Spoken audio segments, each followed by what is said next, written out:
Meeting call to order. Meeting called to order.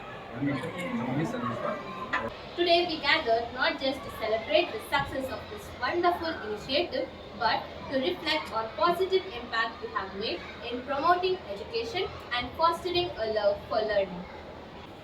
So this project was really a grand success, but this drive would be nothing without the donation.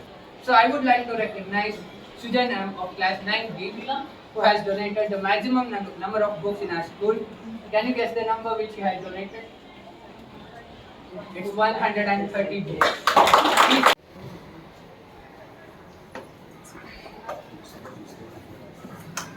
12 categories ಅಲ್ಲಿ ನಮಗೆ donations ಬಂದಿದೆ and we are planning to donate this to public libraries and public government schools in and around Hassan and Rotary Midtown ಅವರು ಒಂದು ಸ್ಕೂಲ್ನ adapt ಮಾಡಿದ್ದಾರೆ and we would be donating and also as a follow up activity we'll be doing a reading session along with the children and also our interactors. Wonderfully organized ಮಾಡಿದಿರಾ, ಸಖತ್ತಾಗಿ organise ಮಾಡಿರೋದಕ್ಕೆ big salute to all the team members.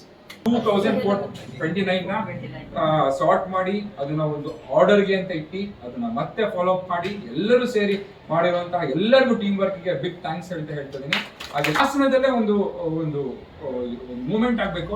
ಎಲ್ಲ ಸ್ಕೂಲ್ಗಳಿಗೂ ನಾನು request ಮಾಡ್ತೀವಿ, ಎಲ್ಲ students ಹಾಸನದ ಎಲ್ಲ students ಈ ಥರ ನಿಮ್ಮನೇಲಿ ಇರುವಂತಹ ಬುಕ್ಗಳು ಓದಿರುವಂತಹ ಬುಕ್ಗಳನ್ನ ತಂದು ನೆಸೆಸರಿ ಇದೆ. ನಮ್ಗೆ ಇನ್ನೊಂದು ಥಾಟ್ಸ್ ಬಂತು, ಮೇಡಮ್ ನಾವು ಮುಂದಿನ ಸುಬ್ಬು ಸರ್ ಇದ್ದಾರೆ ಹಸಿರು ಭೂಮಿಗಾಗಿ ಹಸಿರಿಗಾಗಿ ಸಿಕ್ಕಾಪಟ್ಟೆ ಎಫರ್ಟ್ ಹಾಕಿದ್ದಾರೆ.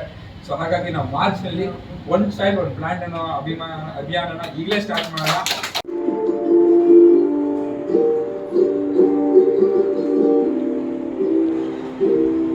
ಸರಸ್ವತಿಗೆ ತುಂಬಾ ಪ್ರೀತಿ ಇರೋಂಥ ಪುಸ್ತಕಗಳನ್ನ ಈ ಜಾಗದಲ್ಲಿ ನೋಡ್ತಾ ಒಂಥರ ಸರಸ್ವತಿಯ ಮಂದಿರದಲ್ಲಿ ಮತ್ತೆ ವಿದ್ಯಾರ್ಥಿಗಳು ಟೀಚರ್ಸ್ ತುಂಬಾ ನನಗೆ ಸಂತೋಷ ಆಗಿದೆ.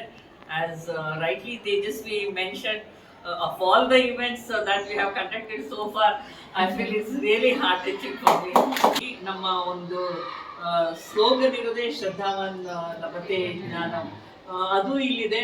ಸೊ ಇದನ್ನ ಹೇಳ್ಬೇಕು ಅಂತಂದ್ರೆ ಇದು ನ್ಯಾಚುರಲ್ ವುಡ್ ಅಲ್ಲಿ ಮಾಡಿರುವಂಥದ್ದು, ಇದು ಕಲರ್ ಇರೋಂಥದ್ದಲ್ಲ. ಮತ್ತೆ ಈ ಪರಿಸರ ಇದೆ ನೋಡಿ, ಅಲ್ಲೂ ನಮ್ಗೆ ಪ್ರಕೃತಿ ಕಾಣ್ತಿದೆ, ಗಿಡ ಮರಗಳಿದೆ. ಈ ಕಡೆ ನೋಡಿದ್ರೆ ಇಲ್ಲೂ ಬ್ಯಾಕ್ ಡ್ರಾಪ್ ಇದೆ, ಇಲ್ಲೂ ಗ್ರೀನರಿ ಇದೆ. ಇಂತಹ ಒಂದು ಏನ್ ಹೇಳ್ತಾರೆ, ಒಂದು ಸುಂದರವಾದ ಒಂದು ಮೀನಿಂಗ್ಫುಲ್ ವಾತಾವರಣದಲ್ಲಿ